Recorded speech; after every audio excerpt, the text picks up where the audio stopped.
ఆరోగ్యం ప్రజలందరి హక్కు. అందరికీ అందుబాటులో వైద్య సేవల పేరుతో విశాఖ అల్లూరి విజ్ఞాన కేంద్రంలో AP medical and sales representatives union రాష్ట్ర కౌన్సిల్ మహాసభలు ప్రారంభమయ్యాయి. సామాన్యులకు అందని ద్రాక్షగా మారిన వైద్య ఆరోగ్య రంగంలో మార్పులు చేయాలని ఆ సంఘం సంయుక్త ప్రధాన కార్యదర్శి యుఎస్ రవికుమార్ డిమాండ్ చేశారు.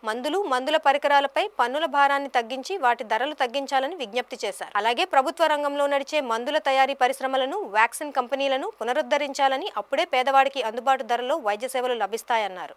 US Ravikumar, Andhra Pradesh medical and sales representatives union సంయుక్త ప్రధాన కార్యదర్శి. ఈరోజు రేపు Andhra Pradesh medical and sales representatives union రాష్ట్ర జనరల్ కౌన్సిల్ సమావేశాలు అల్లూరు విజ్ఞాన కేంద్రం విశాఖపట్నంలో జరుగుతున్నాయి. దీని తాలూకా ప్రధానమైన థీము, మా తాలూకా నినాదం రైట్ టు హెల్త్. ప్రజలందరికీ ఆరోగ్యం హక్కుగా ఇవ్వాలనే నినాదంతో ఈ 2 రోజులు ఈ జనరల్ కౌన్సిల్ సమావేశాలు జరుగుతున్నాయి.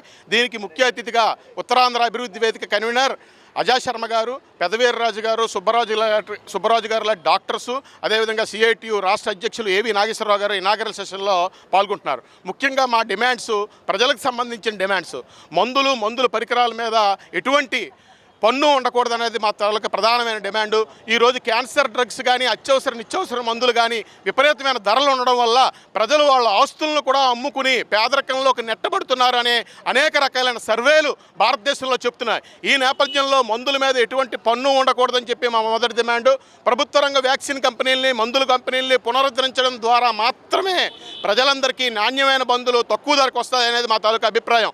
ఒకప్పుడు ప్లేగు వ్యాధి వచ్చినప్పుడు టెట్రాసైక్లిన్ అనే ఒక యాంటీబయాటిక్ని ఫైజర్ అనే బహుళజాతి విదేశీ కంపెనీ 6 రూపాయలకి అమ్మితే అదే మందుని 20 పైసలకి మన ఐడిపిఎల్ లాంటి ప్రభుత్వ రంగ కంపెనీలు ఇచ్చాయి. ఇలాంటి ప్రభుత్వ రంగ కంపెనీలను మొత్తం నిర్వీర్యం చేస్తున్నారు.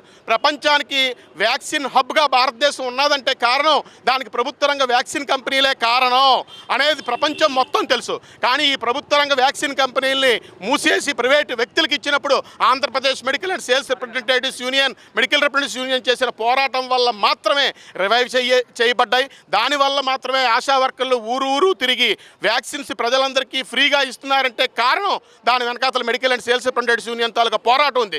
కానీ ఈరోజు ప్రభుత్వాలు ఈ వ్యాక్సిన్ కంపెనీలు మొత్తం కూడా ప్రభుత్వ రంగ వ్యాక్సిన్ కంపెనీలు ప్రైవేట్ పరం చేస్తున్నాయి. ఇది అన్యాయం, వెంటనే ఆపాలనేది. బడ్జెట్లో కేటాయింపులు 1.5% తగ్గి కేంద్ర రాష్ట్ర ప్రభుత్వాలు ఆరోగ్యం మీద పెట్టడం లేదు. ప్రజలందరూ ఆరోగ్యంగా ఉండాలంటే ఖచ్చితంగా బడ్జెట్లో కేటాయింపులు 5% పెట్టాలనేది. దీంతోపాటు సేల్స్ ప్రమోషన్ ఎంప్లాయీస్ యాక్ట్ అనేది మేము పోరాడి సాధించుకున్నాం. ఇలాంటి చట్టాన్ని మోడీ ప్రభుత్వం లేబర్ కోడ్లనే పట్టుకొచ్చి సేల్స్ ప్రమోషన్ ఎంప్లాయీస్ యాక్టే కాదు, కార్మిక చట్టాలని మొత్తం కూడా కార్మికులు గొంతుకేసే విధానాలను వ్యతిరేకిస్తున్నాం.